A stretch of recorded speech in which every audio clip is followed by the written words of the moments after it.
అమరావతిని ఆంధ్రప్రదేశ్కు ఆర్థిక రాజధానిగా తీర్చిదిద్దడమే సీఎం చంద్రబాబు లక్ష్యమని మంత్రి నారాయణ అన్నారు.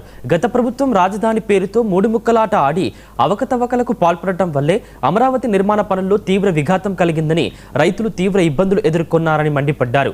అన్ని అడ్డంకులను అధిగమించి రాజధాని పనులను వేగవంతం చేస్తూ అమరావతిని ప్రపంచ స్థాయి నగరంగా నిలబెట్టేందుకు కూటమి ప్రభుత్వం కట్టుబడి ఉందని ఆయన స్పష్టం చేశారు.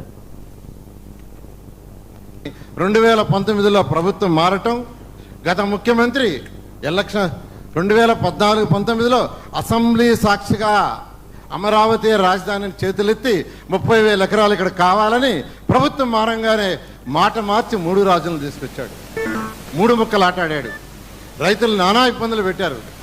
మహిళలంతా చూడకుండా వాళ్ళందరినీ చిత్రహింసలు పెట్టారు. పోలీస్ స్టేషన్లు చుట్టూ తిప్పారు, కోర్టులు చుట్టూ తిప్పారు. కానీ ఏ రైతు కూడా భయపడలా. ఇదంతా గౌరవనీయ ముఖ్యమంత్రి గారి మీద నమ్మకంతో ప్రభుత్వం రాగానే రాజధాని కడతానని గౌరవ ముఖ్యమంత్రి గారు చెప్పటం, ఎన్డీఏ ప్రభుత్వం రాగానే వెంటనే కట్టమని వారు ఆదేశించారు. అనుకున్న టయానికి ఏదైతే గౌరవనీయ ముఖ్యమంత్రి గారు మా టార్గెట్ ఇచ్చారో, రైతు సోదరులకు ఏదైతే ప్రామిస్ చేసామో 100కి 100 కంప్లీట్ చేస్తాను మీ అందరికీ తెలియజేస్తున్నాను. ఈరోజు ఈ బ్రిడ్జ్ ఏదైతే సీడ్ యాక్సెస్ రోడ్ బ్రిడ్జి ఒకటి నేషనల్ హైవే డైరెక్ట్గా పోతుంది, రెండవది లీడ్ తీసుకొని మన మంగళగిరి రోడ్డు మీద పోతుంది. దాన్ని కంప్లీట్ చేయడం జరిగింది.